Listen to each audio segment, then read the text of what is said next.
क्या हुआ अरुण देव, आप भयभीत क्यों दिखाई दे रहे हैं? देव, न जाने कौन है जो हमारी ओर तीव्र गति से बढ़ता हुआ आ रहा है।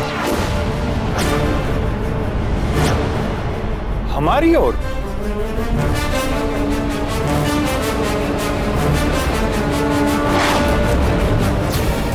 अभी राहु के आने का समय तो नहीं हुआ है, फिर ऐसा दुस्साहस करने का प्रयास कौन कर सकता है? देव, ये राहु तो है ही नहीं, ये कोई और है।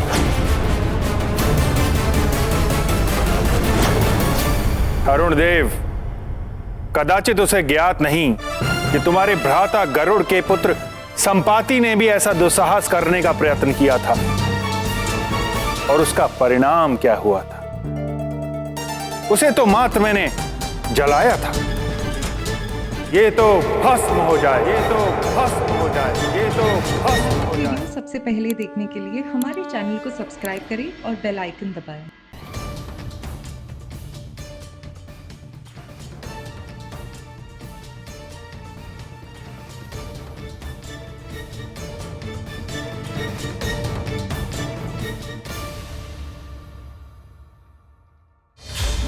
आकाश फल, मारुति का आकाश फल। इसे खाने से अवश्य ही मेरी भूख मिट जाएगी और माँ का दुख भी दूर हो जाएगा।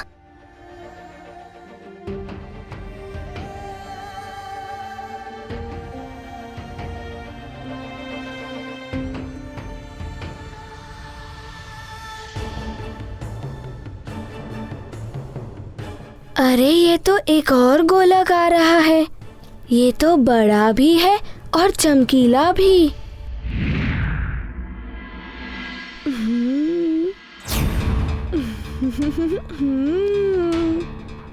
मारुति की एक और अद्भुत तथा नई लीला, जिसने ग्रहों की गति को भी परिवर्तित कर दिया। मारुति की तीव्र गति और एकाग्रता को देखकर यह स्पष्ट था कि इस बार वो अपने लक्ष्य को प्राप्त करके ही रुकेंगे। मारुति की गति इतनी तीव्र थी कि जो भी ग्रह नक्षत्र मार्ग में पड़ते थे उन्हें स्वयं ही हटना पड़ता था।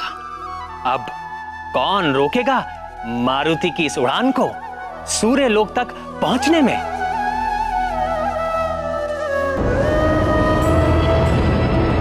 किसी भी कार्य में लक्ष्य के प्रति एकाग्रता सफलता का परिचायक होती है। देखते ही देखते मारुति शुक्र लोक के निकट पहुंच गए, जो असुरों और दैत्यों के गुरु शुक्राचार्य का लोक था।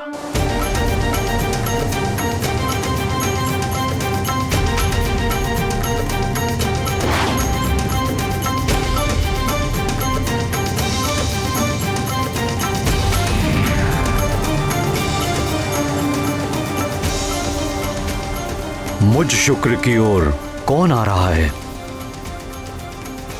अवश्य ही ये कोई शिव तत्व है। मैं इसके मार्ग से नहीं हटा तो ये मुझ दैत्य गुरु शुक्राचार्य से ही टकराएगा।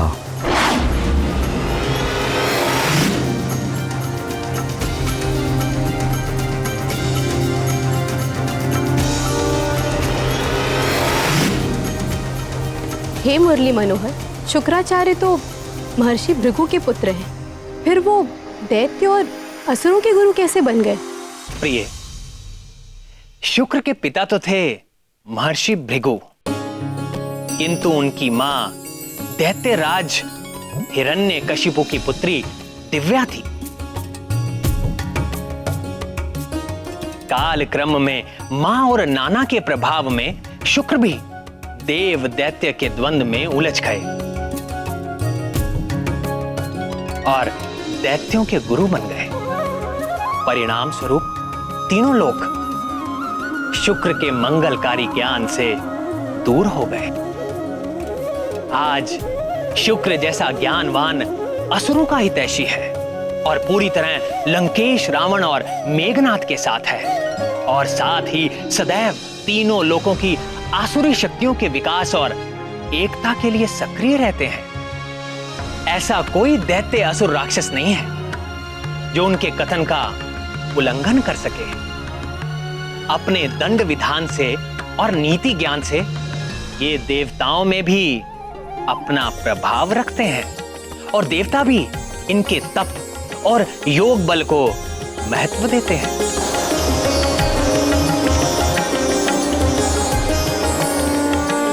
प्राणवल्लभ, ये विधान है कि समस्त ग्रह अपने एक निर्धारित पथ पर ही विचरण करते हैं, किंतु मारुति के इस लीला भरे अभियान के कारण ग्रहों को अपने अपने मार्ग से विचलित होना पड़ रहा है।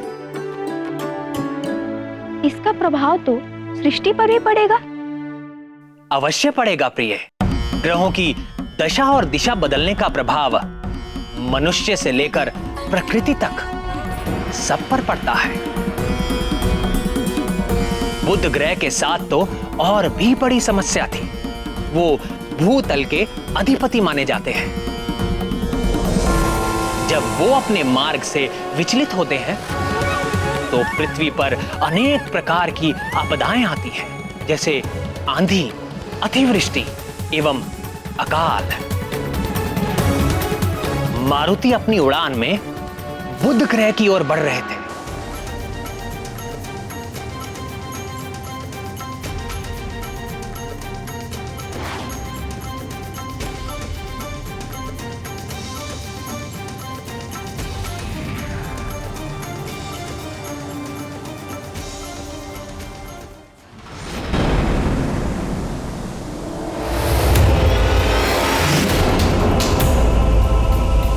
ये कौन अचानक उल्टी दिशा से इतनी तीव्र गति से मेरे बुध लोक की ओर चला आ रहा है? ये तो अनर्थ हो गया। मुझ बुध को ही अपने मार्ग से विचलित कर दिया इसने। भविष्य में पृथ्वी पर इसके दुष्परिणाम हो सकते हैं।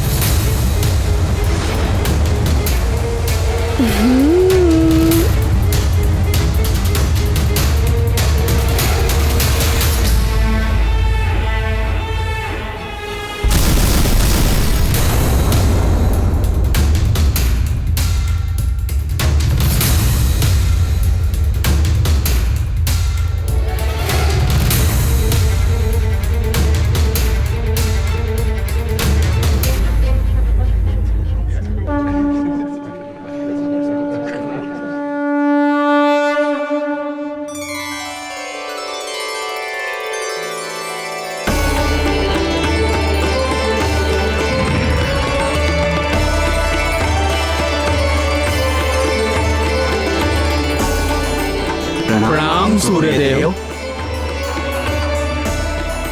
प्रणाम देवगण। जगत नियंता सूर्यदेव, आपकी जय हो। कालचक्र के सुचारू रूप से संचालन करने वाले सूर्यदेव, आप सदैव प्रकाशित रहें और इस सृष्टि को सदैव प्रकाशित करते रहें। सृष्टि में व्याप्त समस्त अग्नियों के अधिष्ठाता सूर्यदेव, हम सब आपको नमन करते हैं।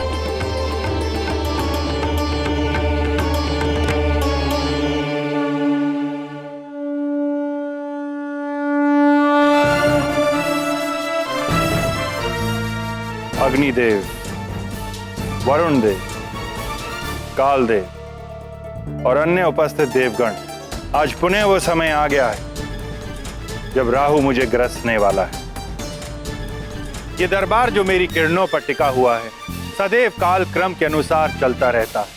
मेरी पीड़ा को देखकर आप सब मुझे सांत्वना देने मेरे इस चलित दरबार में पधारे, इसके लिए मैं आपको धन्यवाद प्रेषित करता हूं। सूर्यदेव, मैं राहु का ग्रसना रोक तो नहीं सकता, किंतु जब राहु आपको ग्रसता है तो मेरा हृदय भी बहुत पीड़ित होता है और उसी पीड़ा के परिणाम स्वरूप ग्रहण काल में संसार में व्याप्त जल दूषित हो जाता है। विद्वान मनुष्य उस समय जल ग्रहण नहीं करते। आपकी पीड़ा से मुझे भी बहुत दुख होता है सूर्यदेव।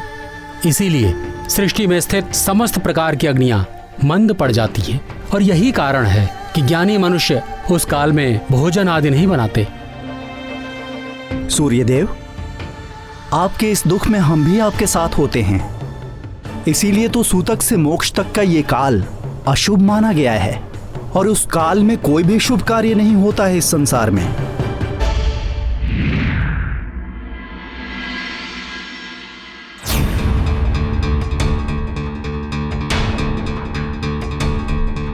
क्या हुआ अरुण देव, आप भयभीत क्यों दिखाई दे रहे हैं?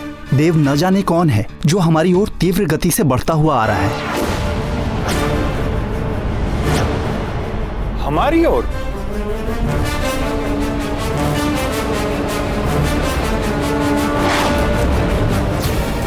अभी राहु के आने का समय तो नहीं हुआ है, फिर ऐसा दुस्साहस करने का प्रयास कौन कर सकता है? देव, ये राहु तो है ही नहीं, ये कोई और है।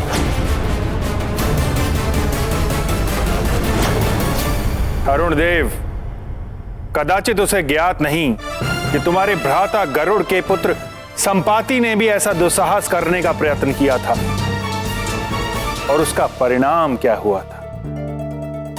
उसे तो मात्र मैंने जलाया था। ये तो भस्म हो जाए, ये तो भस्म हो जाए, ये तो भस्म हो जाए। किंतु इसे देखकर ऐसा लगता है प्रभु कि आपकी किरणों के ताप का इस पर कोई प्रभाव नहीं पड़ रहा है।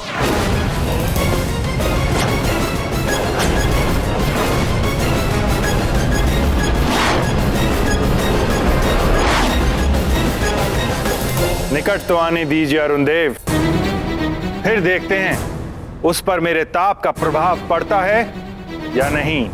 सूर्यदेव, आपकी अनुमति के बिना कोई सूर्यमंडल में कैसे प्रवेश कर सकता है?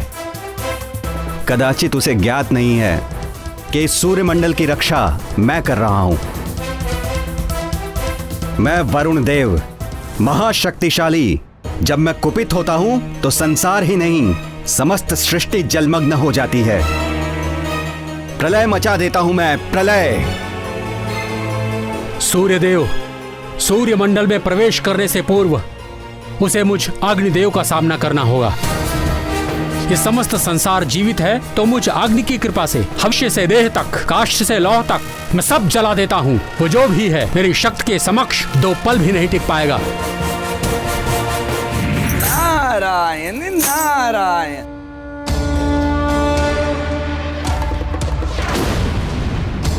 बड़े बड़े बोल निकल रहे हैं अब देवों के श्रीमुख से, किंतु वे कौन हैं? मैं बताता हूं। आप सब देवता और देवराज इंद्र जिस चक्रासुर के आतंक से मुक्ति पाने के लिए सभाएं करते थे, उस चक्रासुर का वध करने वाला वानर बालक है ये। तनिक अबोध है ये। अबोध तो है, किंतु यहां क्यों चला आ रहा है वो? प्रभु की माया।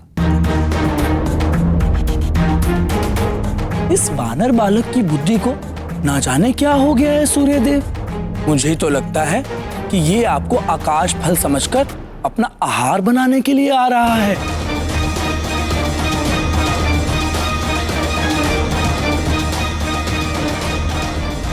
अब देखते हैं कि पहले राहु आपको ग्रसता है या ये बालक आपको अपना आहार बनाता है। परिहास कर रहे हैं आप देवर्षि। आपको अभी भी लगता है कि मेरे सुरक्षा कवच को कोई भेद कर मेरी अनुमति के बिना कोई मुझ तक पहुंच सकता है? मेरे सूर्य मंडल के रक्षक देवों, जाओ और उस बालक को रोको। इसलिए नहीं कि मैं उससे भयभीत हो गया, इसलिए कि वो एक अबोध बालक है। उसे तो ज्ञात ही नहीं कि मेरे निकट आने से वो जल जाएगा, यहां तक कि प्राण भी जा सकते हैं उसके।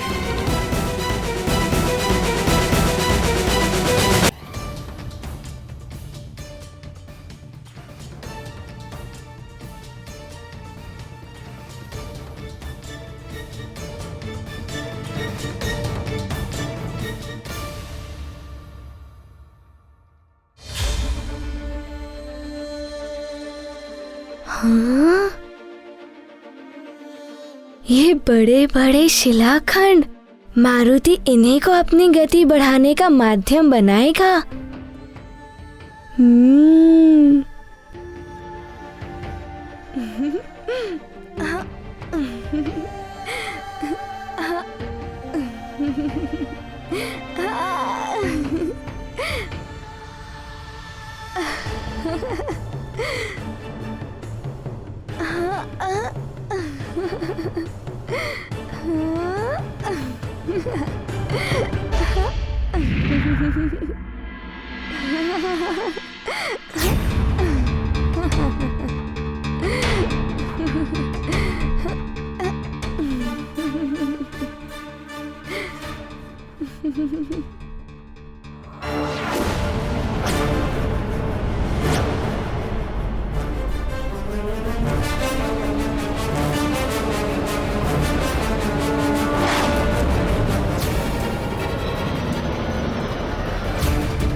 आ रहा है मारुति अपना आकाश फल खाने।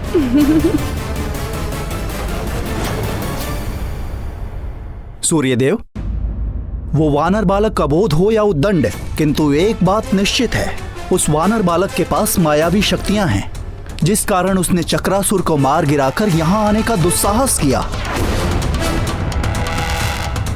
सूर्यदेव, आप मुझे आज्ञा दें, मैं काल स्वयं उसे उसकी उद्दंडता का दंड दूंगा। यदि वो बालक उद्दंडी है तो अवश्य ही वो दंड का पात्र है। जाइए।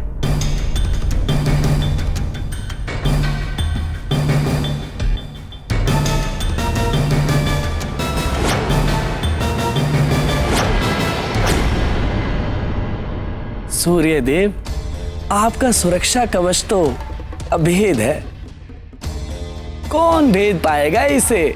नारायण नारायण।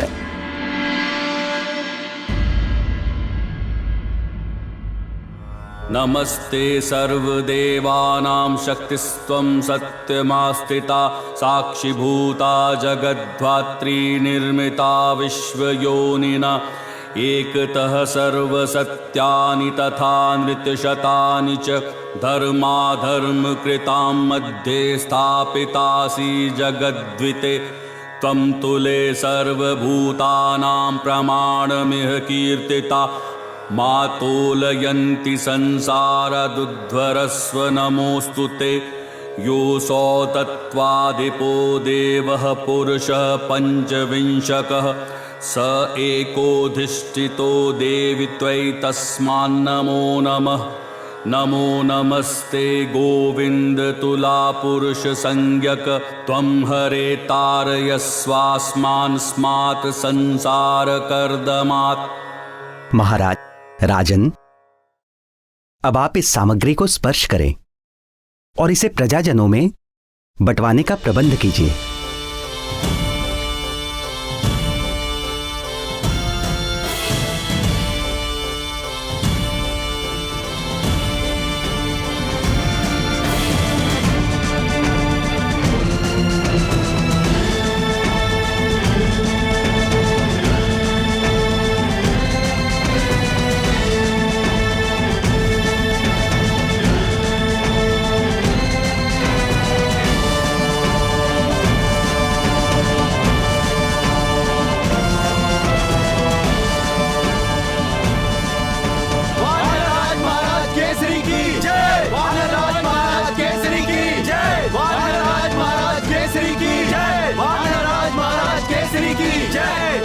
धन्यवाद महाराज। धन्यवाद महारानी जी।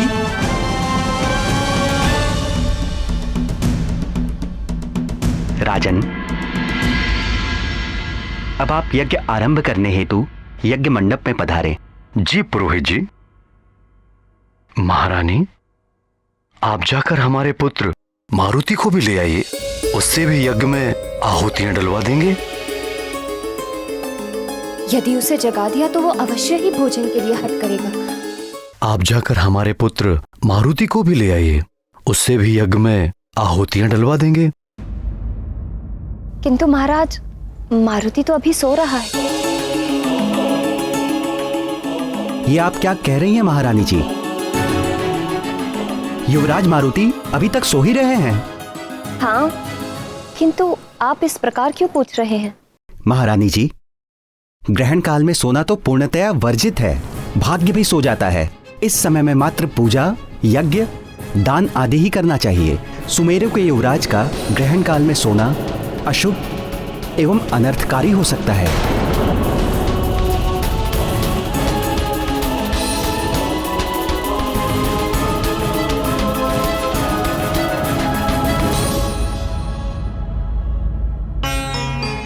किंतु राजपुरोहित जी, आप तो बता रहे थे कि ग्रहण काल आरंभ होने में समय है अभी। हाँ, कुछ ही समय शेष है।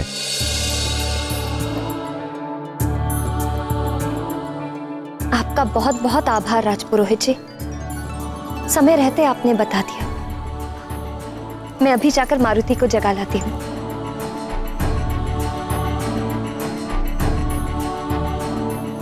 महाराज पधारिए। जी।